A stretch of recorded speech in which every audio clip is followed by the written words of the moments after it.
Welcome back to the podcast. My name is Joseph Clough, and this is episode 537. And today we're talking about why you are absolutely not broken. Many people right now listening to this, whether you're, by the way, this is being broadcasted on YouTube and also on Facebook. Just search my name. I'll get it right up there in the search engine, and make sure you subscribe or like so you can get notified for these things. But so many people feel like they are broken, but they're unfixable. And I'm telling you right now, it's a lie and it's a myth. It's easy how we believe myths. It's easy how we can believe in lies. We're easily manipulated through life experiences. But I'm here to tell you, you are absolutely 100% not broken. I don't care what you're going through. I don't if you're feeling like I'm not good enough, I'm not worthy, or if we're just attracting bad relationships, or we're not excelling in our career how we would like to. It's not because you're broken. If you're broken, it means you're unfixable, and that is absolutely not the case when it comes to you. You see, if we break this down to a fundamental specifying action, it is all about understanding how things came into existence and how we can reverse engineer it so it can actually work for us. So let's go ahead and break that down. When it comes to sociology, they say the very first 7 years of our life is called the imprint page, or imprint age even. So in other words, it means that we come into this world, we're totally fresh, we have no understanding, we haven't created any labels about ourselves or the world. We're just like a sponge, or we're a blank canvas. Now, when we're a blank canvas, we are going to be imprinted upon. Now, where are we imprinted upon? How do we do that? Well, it's about the life experience that we have within those first 7 years, but also we're being imprinted upon by the people in our life. So most people actually say, based on psychology and sociology and so on, that most of our issues and most of our personality can be created in that first 7 years. The first 7 years of our life is so critical that we are imprinted upon. The events that we go through, and you got to think about, because we are a sponge, who are we modeling or receiving that from? It's going to be our parents. It's going to be those in our life. And we're going to take things on uncritically. We take it on uncritically because we have no comparison. You have no other evidence which will tell you otherwise. So those first 7 years, you come into this world, you're like, everything's cool and amazing and it's all free. I have no idea what's happening, who I am, where I'm heading, what I'm doing. I have no concept of what an emotion is or what a belief is or whatever a computer is. Like, we are just so fresh, we have no idea. But then we start to take on, we're being imprinted upon by the experiences we go through life and those people that we are surrounded with. Now, the next 7 years, based on sociology, they call it the modeling phase. So between 7 and 14 years old. Let's go ahead and put some music to this as well so we can get things going. You probably won't hear this on the podcast, but let's go for this one. So the next 7 years is going to be the modeling age. So we've been imprinted upon, and now we're starting to model people. Who are we going to be modeling? Well, once again, it's going to be those people in our life. Could be friends, family members, it could be teachers. And based on how we interpret that experience or significant emotional events in that experience will be the basis of how we're going to become or how we're going to act and react in certain situations. Now, let's break it down a little bit further. Because if we go ahead and progress to the next phase, is starting to become the socialization. So therefore, we're now starting to socialize with people. We're trying to identify who we are, who we're not, and that is why we can change friendship groups quite frequently, because we're trying to understand who we are. But the very first 7 years, and the latter, the imprint, is going to be very, very important to us, because we don't know what we don't know. And if we don't know what we don't know, we are going to be taking things on uncritically. We're ultimately going to be hypnotized by those people in our life or the experience itself. Let's just say there's a little Joseph Clough, and this is probably true, but I'm going to make it up, but there's little Joseph Clough going through life, walking down the road, and then something happens. Someone pushes into me. I'm like, what is this? This is a weird experience to have. That wasn't nice. It didn't feel good. But you go ahead and get up or I go ahead and get up and go on with my day. Next day, same thing happens. Someone pushes me over. And now it's starting to become not a random thing, but an inconvenience. It's a frequent thing. Happens again a third time. In that moment, I may decide that the world is a bad place, or not to trust people. And we can change the scenario, we can change the script to many things you may have gone through. But when it comes down to it, when we're in our life, we're very much so just absorbing everything at a young age. And we have no criteria, we have no experience, and we have no way to tell the difference between what is truth and what is illusionary. We are just taking things on uncritically. Now, if we're taking things on uncritically, therefore we may unconsciously make mistakes. And this is why you, my friend, you are absolutely not broken. You are not broken because when we go into these events, so how an issue can come into play is going to be for a few reasons. One, it's going to be a significant emotional event. So we're in an event which is so significant that we have no idea how to deal with it. And this could be last week. It could be when we're 7 years old. It could be 6 months or 2 years ago. So it doesn't have to be in the first 7 years. However, there's going to be an event because we are interacting with the external world. If there was no world, then we probably wouldn't be creating limiting beliefs because we have no concept of interaction with who I am and what is who I'm not, which is the external. So we go for a significant emotional event, and based on that significant emotional event, which we find very hard to deal with, we are going to make a decision. Now, let me ask you a question here. When you're under stress, when you're in that place of feeling like there's no way out, when you're in that place of going, I don't know what to do, this is too hard, are we going to make good and great, powerful decisions? Absolutely not. We're not going to make decisions which are going to be positive and protective. They might be initially protective. So in other words, reactive. That's why phobias are created. I might get bit by a dog when I was a child, and then my brain associates every dog as being something to look out for because this thing, which I categorize as a dog, will then link to all other dogs if it were to be a phobia. So we go through this stress event and we make a decision. Now, we do not make good decisions when it comes to stress events, compared to us being all logical and happy and very objective, having time and space to be able to come up with a good decision.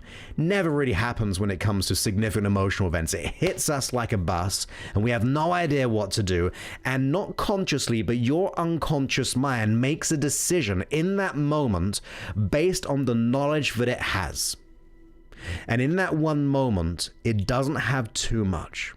So it makes a protective mechanism. It decides that this is not safe, and I'll do whatever it takes to get out of it. I might even believe or decide that I'm not worthy just because it will keep me in my comfort zone. I may just take it on uncritically from someone, and then I'm like, this is who I am. But we got to think about it as well. We know that there's a positive intention. So number one, there's a significant emotional event. We are unable to make good and great decisions. We're making stressed decisions, which are never good. But the intention behind it was trying to protect you. It was trying to keep you safe. Whether it be a fear or a phobia, whether it be anxiety, worries, doubts, imposter syndrome, feeling like we're not enough, not good enough, not capable, not lovable, not worthy, all women are bad, or all men are bad, all money is bad. These are all safety decisions initially, but they spiral out of control where your unconscious mind assumes responsibility for them. When it assumes responsibility, it's going to hold on to those issues that you think are horrible for dear life, because that's the only thing your unconscious mind understands and knows what to do. It doesn't know what it doesn't know. It doesn't know another way. So we can realize there's a positive intention as to why your body, your unconscious mind, runs and maintains this experience. And in this experience, it feels like we're out of control. And when we start to get negative, we start to get doubtful, we even feel rage sometimes, or we feel this like, I just can't cope. Now that gets directed to your unconscious mind, because in its mind it's going, but I've been trying to protect you. I've been trying to keep you safe by having this fear about yourself and your potentiality, by trying to protect you and get out of all situations where you might get hurt. And because we have all that emotion and dislike and resistance to the issue, we become more divided to our unconscious mind. We become so divided that we get out of rapport with our own neurology. We get out of rapport with our own sense of self. And that obviously makes us feel more lost, and the spiral continues. In fact, then you start to create beliefs. Now, when it comes to beliefs, those are the things which make up your world. There are other ones like values, decisions, language, personality traits, and so on. But beliefs are a big one when it comes to our experience. Now, let's just say you have a belief system, and that belief system was one of, I'm not good enough. I'm not capable. Now, if you have that as a belief system because of that past experience, maybe because you were told, or maybe because you did so-called fail, you come to the conclusion somehow, some way, that we're not good enough. Now, that not good enough belief system does what? Well, it dictates your capacity and capabilities. If I don't believe I'm good enough, my capacity is shrinking by the moment. And if it's shrinking, guess what else is shrinking as a knock-on effect? My behavior. I'm doing less. I'm reacting in a fear-based way. Positive intention protection, but a fear-based way. Now, when that happens, guess what? Knock-on effect is, I don't get the results I want. And when I don't get the results I want, it reaffirms the belief system of, that's why, Joseph, I am not good enough. But if we change the scenario, if we flip it around to I am enough, or I am good enough, your capacity goes far and wide. Now your behavior, the things that you do, is inspired because you see and believe within yourself that you're so much more. Therefore, your behaviors and your results will reaffirm the belief of that's why you're enough. So we can go in these two different directions. Now, how does this relate to why you are not broken? Well, you're not broken because it was just a decision. And you make decisions every single day. Maybe not as big, but it's an unconscious decision to believe in something or to react to something based on your experience. So think about that decision, the thing or the issues or the symptoms that you experience.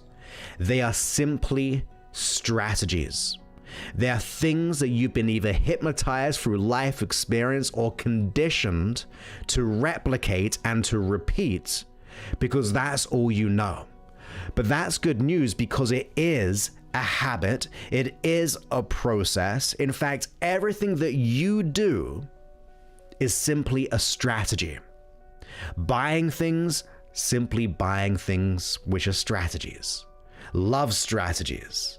Getting out of bed strategies. All these things that we do are continuous, unlimited amount of strategies and processes that we do consciously, but more importantly, unconsciously. Now, if they are strategies and they are just decisions, it must mean you are not broken. You may be running a broken strategy or an inappropriate or unwarranted decision, which led to a set of broken behaviors and habits, but that is not who you are. As the essence of you, you are whole. You came into this world whole in some way. And that just means we need to get back to the truth. We need to realize that it's not about the thing that I'm doing, it's about who I'm going to become. Who do I want to be?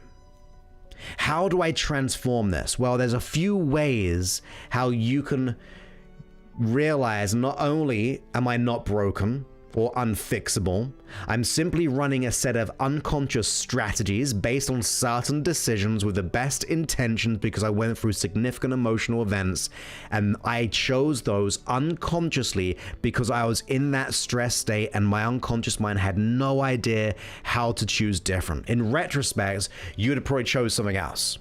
Consciously, you definitely would have. Now, we have to educate your unconscious mind. Rather hating it, rather having these thoughts and feelings about ourselves and therefore the unconscious mind, we need to reconnect with who we are. Realize, separate behavior, where your issue is a behavior, but it has that positive intention. Well, how can I hypnotize my unconscious mind to create a new set of behaviors, a new set of exciting possibilities with that positive intention in mind? Because when you do that, your unconscious mind has to change. Why? Because the prime reason why your unconscious mind is here is to preserve you. It is simply here to protect you. It runs a fight and flight response. It runs the habits. It runs the organs. Does all the things like driving on the motorway and you don't realize where you've been or where you got to, but you got there somehow without even expecting it because you were just drifting or listening to a podcast or whatever it may be doing in the car.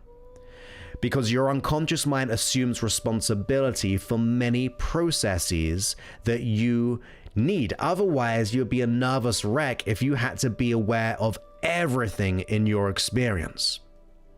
So if your unconscious mind runs these processes, we need to get the unconscious mind, backtrack. It runs these processes for protection. All of them, the fight and flight, the habits, all those things, the organs, the healing of the body. If I cut myself, my body will heal it pretty quickly, which I find absolutely remarkable in every single way how my neurology can do things like that. But because it's trying to protect us, it means the only way to transform your life is by educating your unconscious mind to a new protective mechanism, a safer way. It's almost like updating a computer. Hopefully, the updates aren't always that good. There's some like kind of little bugs to be fixed along the way. I know that from apps that I have. But on the whole, they are there to update the system to be a better version than the prior one. Now, if your unconscious mind is trying to run your issue, whatever it is, for the intention of the intentional purpose of protection, which makes us feel broken as the consequence, the only way to make that change is to find that root cause, that decision or that belief, and then educate your unconscious mind to a safer way. And since its prime reason is to protect you, it has to biologically take on that new protective mechanism if it understands why it's important, but also how you'll be safer than ever before. We are honoring the reasons why our unconscious mind does what it does by offering up an alternative set of results, alternative set of behaviors that will truly protect us. So we have to educate your unconscious mind. So we've got into the theory of it. We know that the first 7 years was the imprint age based on sociology. Then it was the modeling phase. Then it goes into the socialization, and we didn't go into it, but then it goes from 21 onwards. We're going to adult. Supposedly we're adults at 21. I don't think I was. But we understand these phases of the system of growth, and we also know we are kind of a blank canvas, and it is easy to make quick decisions unconsciously because of the stress to make mistakes, but for the intention of protection.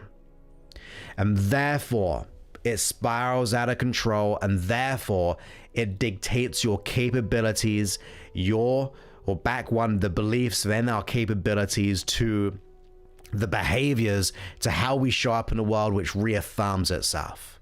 But the only way to change that is by evolving the unconscious mind.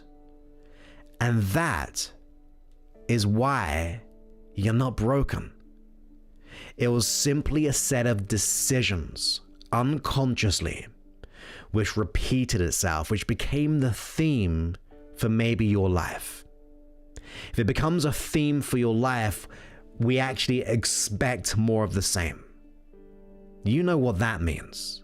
If I or you, we keep on thinking that we're not enough, we expect more of not being enough.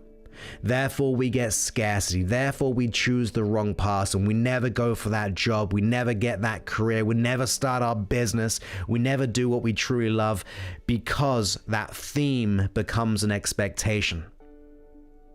And that expectation has an effect on your evaluation of who you are. And if you have a low evaluation in who you are, then of course, those become suggestions to your unconscious mind to keep on doing the same old thing. But it must mean you are not broken. You might feel broken, but that is not who you are. The truth of the matter is, you have all the resources you need to transform your life. You have everything. When I wrote my book, I can't even remember the tagline, but it was pretty much saying, you've got everything you need. You just got to put it together. I think it was far more eloquent than that. But ultimately, we do have everything we need on the inside. Yeah, we got to decide. Yeah, we've got to be able to be dedicated. Yes, we've got to take action. And yes, we've got to make a decision which is good and great for us. And that can be hard.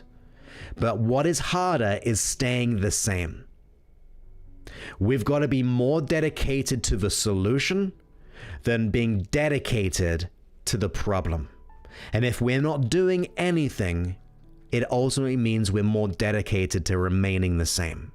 So we need to take a stand. We need to assume responsibility, to do whatever it takes. Okay, if things happen to me in my life, I am not responsible for that person hurting me. I'm not responsible for what that person did to me or what the economy did. But I am responsible to do something about it now. Because if I just allow that responsibility of something beyond myself, then only that person or the economy or whatever it was can help me or change me. It's like, maybe I might change if it rains today or if the sun comes up. We never want to be able to rely on external things to make that change. We want to be able to take responsibility and go, look, I'm in control of my mind and body. What I do today is going to affect my future self, and I am going to make decisions not for just my well-being now, but my well-being in the future. I'm going to do whatever it takes to educate my unconscious mind, whether it be listening to all the podcasts, whether it be listening to hypnosis, whether it be walking with someone locally, whether it going to my program, whether it be reading a book. It doesn't matter. What matters is that you matter, and whatever is right for you is right. But realize you are not broken. The source of you is potential. You might be gone a little bit skew-whiff along the way, but those are just decisions which had consequential reactions and associations and beliefs and all the other things. But ultimately, they're just behaviors, they're strategies.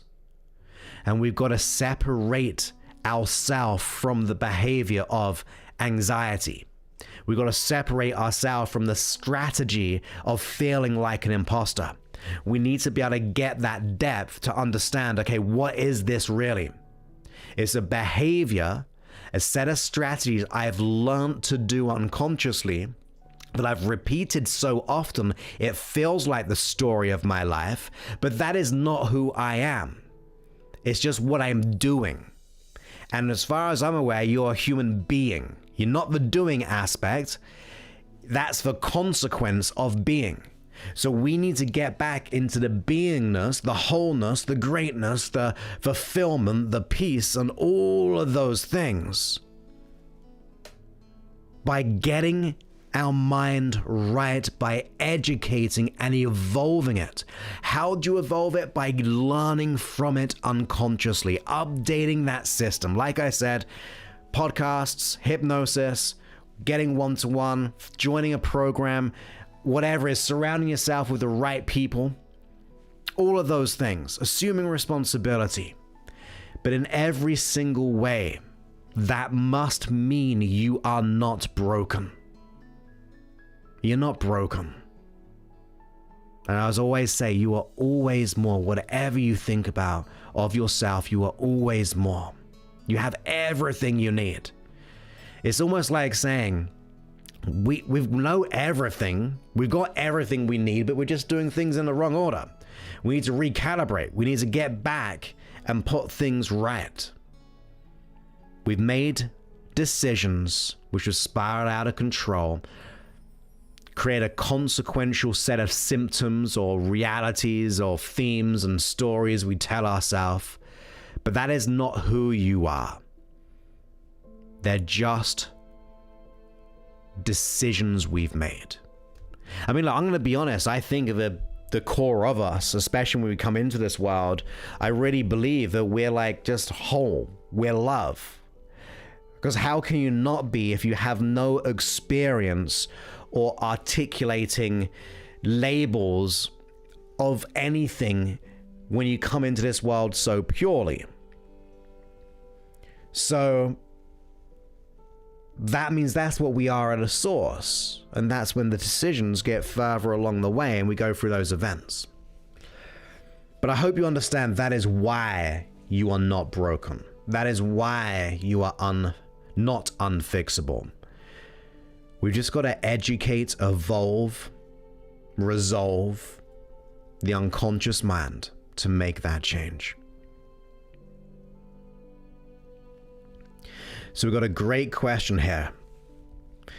Really good question. Amy says, if we're not broken and our unconscious mind is trying to protect us, are those toxic habits and toxic relationships there because it's trying to protect us from something? So, knowing we're not broken, knowing we're not unfixable, we may attract toxic relationships because that is what we feel we're unconsciously worthy of. So if I believe I'm not enough or I'm not worthy, my mind is going to find the closest thing to that. Now, I'm either going to find someone who is unworthy, but I'm more likely to find someone who's going to be attracted to that.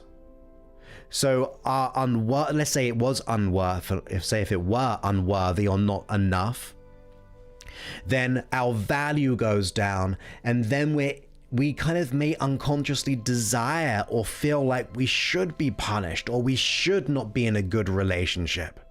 So in a way, it's better to have that because it justifies our belief system and our identity. And if that's all we think that we're worth, we can sometimes think that that's the only safe way of being because that is all we know. So just because it's toxic, it doesn't mean it's not familiar. We unconsciously seek out things which are familiar. And in a sense of being familiar, it feels almost right. It's not, of course, toxic relationship. They're not good for us. But if it's the thing that we've had, because we believe certain things about ourselves, or maybe we've been conditioned from parents or other experiences growing up, or whatever it is, that's going to be, once again, our evaluation. If that becomes our evaluation, it becomes our theme. So it is a protective mechanism to a degree because it's what's familiar. And if we don't feel worthy or enough, or like we can change the words to fit the narrative, but it will be still a protective mechanism because we don't know anything different. We don't know what we don't know. We're very fearful. We can sometimes feel more fearful about good relationships because they might turn out bad and we might be dreaming about it, hallucinating it, and then we're like, oh no, it's all gonna fall down, so it's best to stay with what I know about. So that was such a fantastic question, Amy. There's always that protective mechanism, whether it be familiarity, if I can ever say that word correctly, but also the decisions and our evaluations about our worth, which will dictate and attract those kind of people into our life, or situations if we change the for other people, for other issues and so on. Lisa says, you always seem to speak on topic that I really need to hear at the moment. Thanks for doing what you do. Well, you are more than welcome, Lisa. It's always a pleasure to have you here live. I know it was a quick 10-minute notice here. And once again, if you're listening to this on the replay, you can get on live. I'm trying to do 5 p.m.s. I've got no days organized, but at least 5 p.m.s Pacific Standard Time.